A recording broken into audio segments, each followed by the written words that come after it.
हमारे चैनल पर आपका स्वागत है। Welcome to our channel. आज हम प्रीवियस ईयर के कुछ महत्वपूर्ण प्रश्नों को हल करने वाले हैं जो आने वाली आगामी परीक्षाओं के लिए अत्यंत उपयोगी होंगे।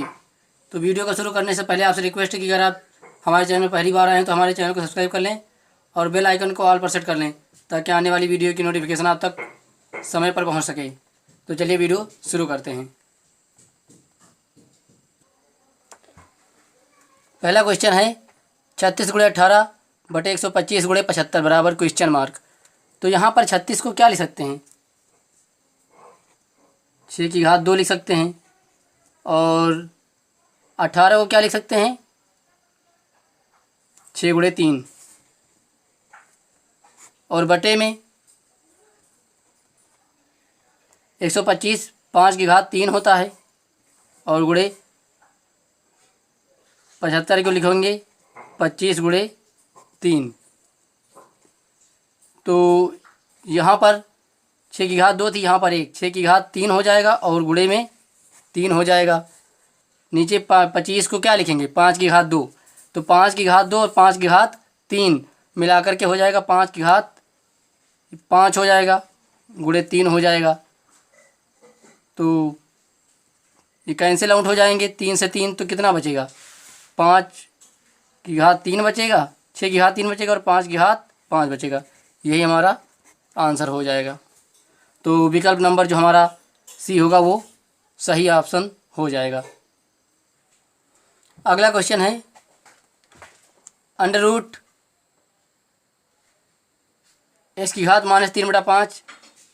की होल पावर -5/3 की होल पावर 5 का सरलीकृत रूप है जो एसएससी 2010 में पूछा जा चुका है।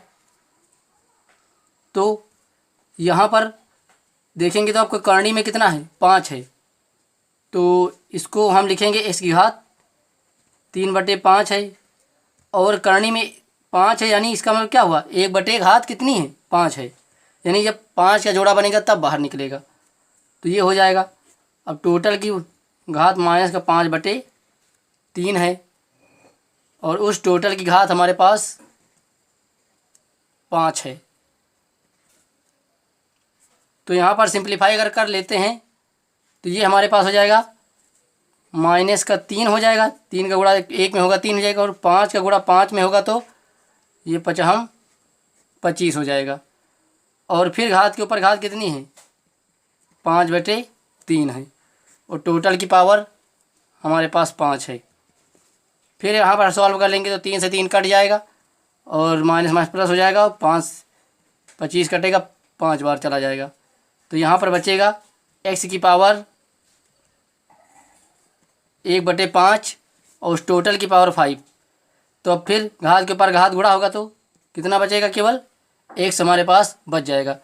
तो यही हमारा आंसर हो जाएगा। तो विकल्प नंबर जो सी है वो हमारा सही आंसर हो जाएगा। यहाँ पर एक बार फिर से समझ लेते हैं। x की पावर रूट में लिखा हुआ था करणी 5 और करणी 5 की में x⁻³ है और उसकी घात -3/5 है। तो यहाँ पर -3/5 है और करणी में 5 है तो 1/5 हो जाएगा और उसकी घात -1/5 है, माइनस का 5/3 है। तो पहले यहाँ पर अंदर मल्टीप्लाई कर लेंगे तो 3 हो जाएगा और नीचे 25 हो जाएगा। फिर घात के ऊपर घात गुणा हो जाएगा तो यहाँ पर 3 से 3 कट जाएगा और 25 बार जाएगा तो 5 बार हो जाएगा। और फिर 1/5 घात यहाँ बचेगी और बाहर बचेगा 5। फिर घात के ऊपर घात गुणा हो जाएगा तो 5 कट जाएगा तो केवल x हमारे पास बचेगा। अब चलते हैं नेक्स्ट क्वेश्चन पर। अगला क्वेश्चन है जो कि एसएससी 2010 में पूछा जा चुका है। 0.1 × 0.01 × 0.001 × 10⁻7 = (?). तो यहाँ पर दशमलव के बाद 1 है, यानी कि यहाँ पर अगर हम दशमलव बाएं से दाएं ओर ले जाएंगे तो 10 घात माइनस में होती है और जब दाएं से बाएं ले जाते हैं तो 10 की घात प्लस में हो जाती है। तो यहाँ पर अगर इस तरीके से समझाए वैज्ञानिक रूप में अगर हम लिख लेते हैं इसको, जो कि आपने छोटी कक्षा में पढ़ा हुआ होगा, तो 0.1 को हम क्या लिखेंगे? 1 अंक बाद दशमलव है तो 10 की घात कितनी हो जाती है? 1 हो जाती है। तो उस तरीके से 0.1 को लिखेंगे 10 की घात -1 और उसके बाद 0.01 यानी 2 अंक बाद दशमलव है तो -2 हो जाएगा। उसके बाद 0.001 है तो वहाँ पर 10 की घात -3 हो जाएगा और गुणे में 10 की घात 7 दी हुई है। तो यहाँ पर घातें क्या हो जाएंगी, जुड़ेंगी और घटेंगी। तो पहले माइनस वाली सभी जुड़ जाएंगी। तो 1 यहाँ पर, 2 यहाँ पर और 3 यहाँ पर। तो 1 2 3 और 3 6 यानी हो जाएगा -6 और यहाँ पर हो जाएगा 10 की घात 7 जो कि दिया हुआ है। तो यहाँ पर सॉल्व करेंगे तो 7 में से 6 चला जाएगा तो 10 की घात कितना बचेगा, 1 बचेगा यानी 10। तो हमारा जो आंसर होगा वो 10 होगा। तो जो विकल्प नंबर डी है वो हमारा सही आंसर हो जाएगा। अगला क्वेश्चन दिया हुआ है 3 की घात x + y = 81 तथा 81 की घात x - y = 3। तो यहाँ पर x का मान ज्ञात कीजिए। तो 3 की पावर x + y है तो आप देखेंगे 3 की पावर x + y। तो अगर आधार बराबर तो घाते की तुलना हम कर सकते हैं। तो यहाँ पर 81 है तो 81 को 3 की घात 4 लिखा जा सकता है। तो अब 81 को 3 की घात 4 लिख लिया है तो यहाँ पर हम घातों की तुलना कर सकते हैं। तो यहाँ पर देखा जाए तो x + y बराबर हो जाएगा 4। ये हमारी इक्वेशन फर्स्ट बन जाएगी।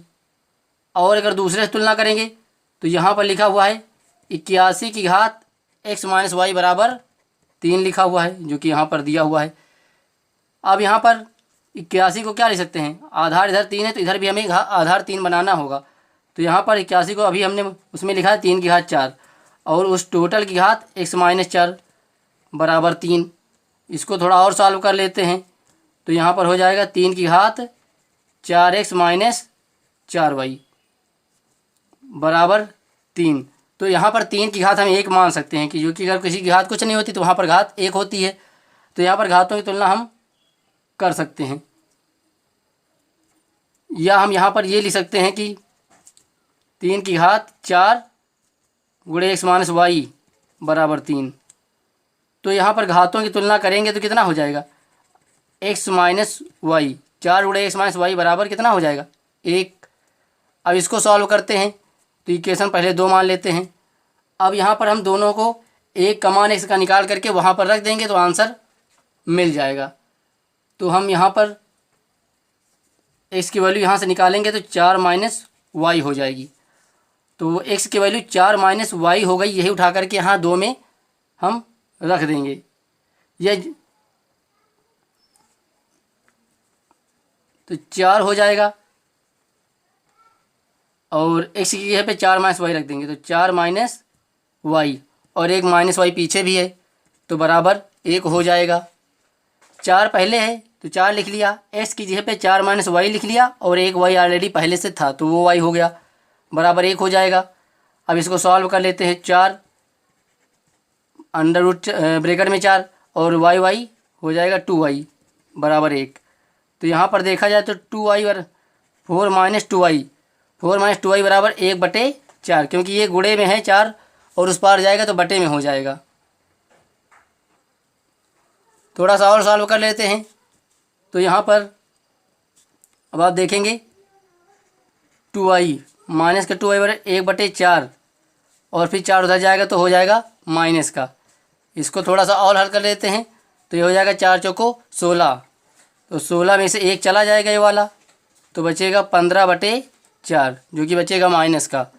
तो माइनस का 2y बराबर माइनस का 15/4 हो जाएगा और माइनस माइनस कट जाएगा तो y बराबर कितना आ जाएगा, y बराबर 15/2 उस पार जाएगा तो बटे में हो जाएगा तो 4 से हो जाएगा गुणा तो 4 × 2 हो जाएगा तो y का मान हो जाएगा 15/8।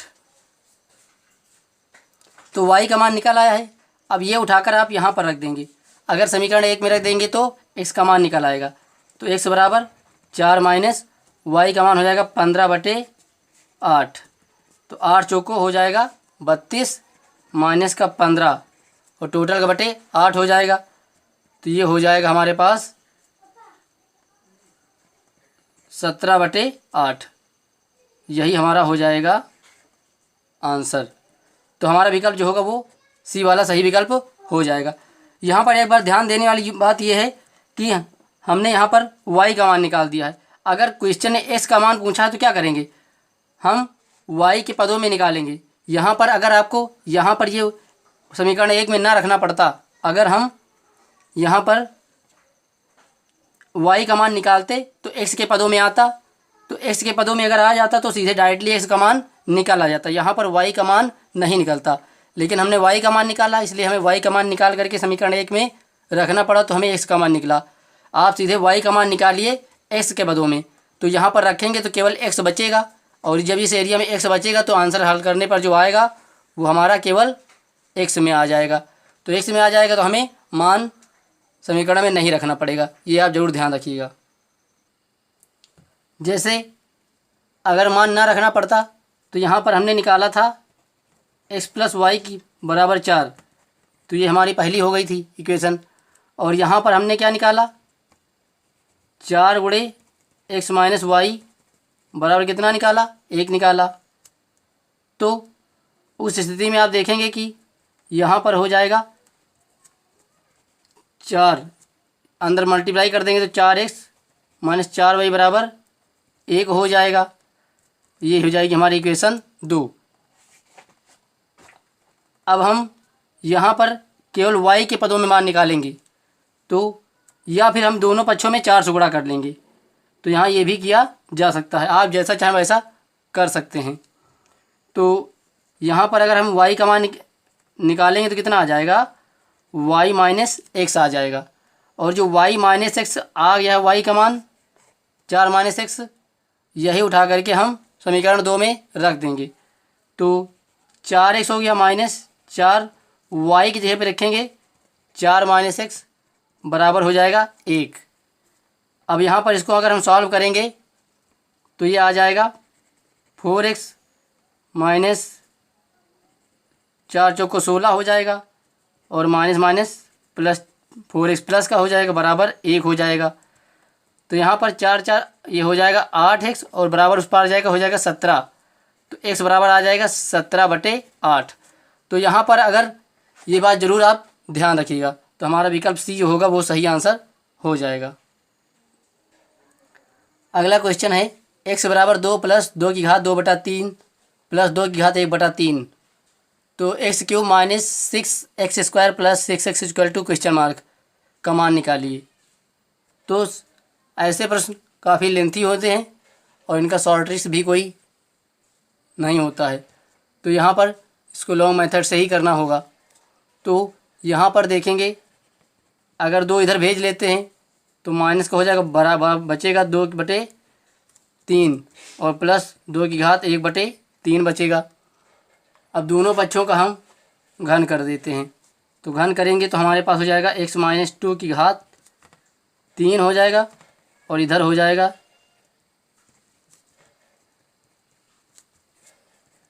घात 3। अब यहाँ पर हम सूत्र ओपन करेंगे तो ये हो जाएगा a³ - b³, मतलब 2 का क्यूब, 2 का क्यूब हो जाएगा 8 -3 गुणे a, तो 3 गुणे a का मान x हो जाएगा और b का मान हो जाएगा 2, और ब्रैकेट में a - x मतलब कि x - 2 हो जाएगा, बराबर यहाँ पर करेंगे तो a का क्यूब मतलब 2/3 की घात 3, 2 की घात 2/3 की घात 3 a का क्यूब हो जाएगा, फिर प्लस b का क्यूब, b का क्यूब मतलब हमारे पास हो जाएगा 1/3 की घात 3, और फिर प्लस 3 गुणे a का मान है 2/3 और b का मान है 2 की घात 1/3, और ब्रैकेट में हो जाएगा a + b, यानी 2/3 प्लस 2 की घात 1/3 हो जाएगा।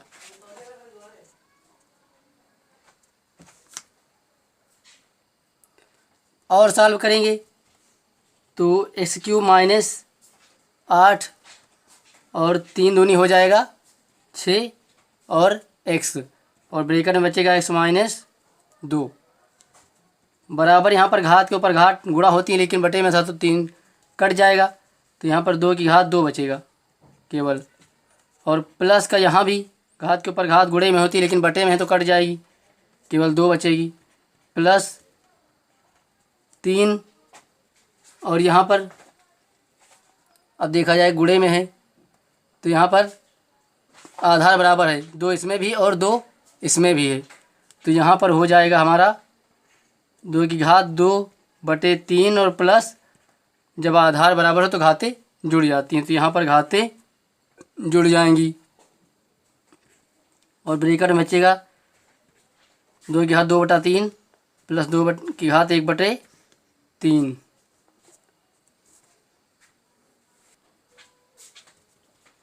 अब आगे देखेंगे x³ माइनस 8 और यहाँ पर 6x का x से गुणा करेंगे तो 6x² हो जाएगा और उसके बाद 6x का 2 से गुणा करेंगे तो हो जाएगा 6 दूनी 12x और वो हो जाएगा प्लस का। तो इधर बचेगा 2 की घात 2 4 हो जाएगा और 4 2 ये हो जाएगा 6। और यहाँ पर अगर हम करेंगे तो घात आप देखेंगे 2 बटा 3 और 1 बटा 3 जोड़ेंगे तो हो जाएगा 3 बटा 3। आधार बराबर है तो 2 1 3 और आधार 3 था तो 3 बटे 3 मतलब केवल 2 की घात 1 बचेगा। तो यहाँ पर 3 गुणे 2 कितना हो जाएगा, ये भी 6 हो जाएगा। और यहाँ ब्रैकेट में बचेगा 2 की घात 2 बटे 3 और प्लस 2 की घात 1 बटे 3। थोड़ा सा और सॉल्व करते हैं इसको।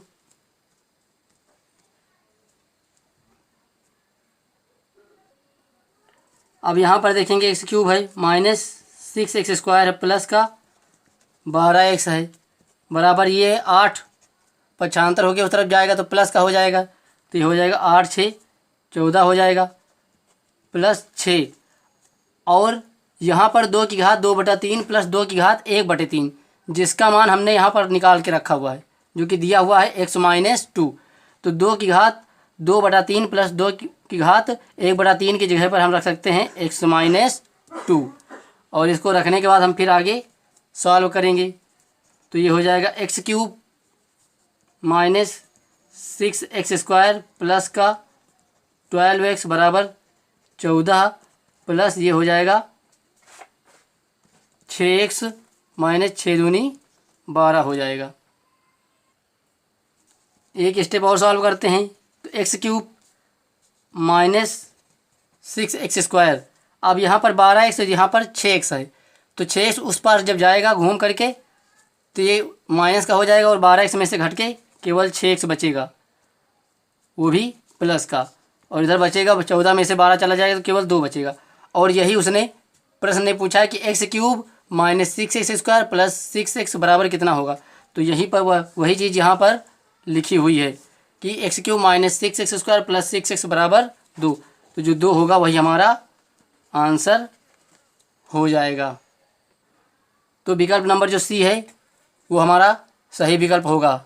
अब चलते हैं नेक्स्ट क्वेश्चन पर। अगला क्वेश्चन है x बराबर y की पावर a, y बराबर z की घात b तथा z बराबर x की घात c, तो a b c का मान क्या होगा। तो ऐसे प्रश्न आपको एग्जाम में काफ़ी देखने को मिलते हैं। z बराबर x की पावर c दिया हुआ है तो z बराबर जहाँ पर x है वहाँ पर हम लिख सकते हैं y की घात a जो कि x का मान है हमारे पास। x बराबर y की घात a दिया हुआ तो x की जगह पे y की घात a रख दिया और टोटल की घात कितनी थी, c थी। उसके बाद अब हम देखेंगे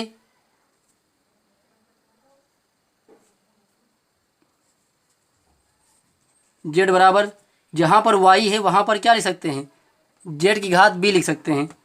तो y की जगह पे अगर हम z की घात b लिख देंगे तो उसकी घात y की घात कितना था, y की जगह पे हो जाएगा z की पावर b और y की घात a थी और टोटल की घात c थी।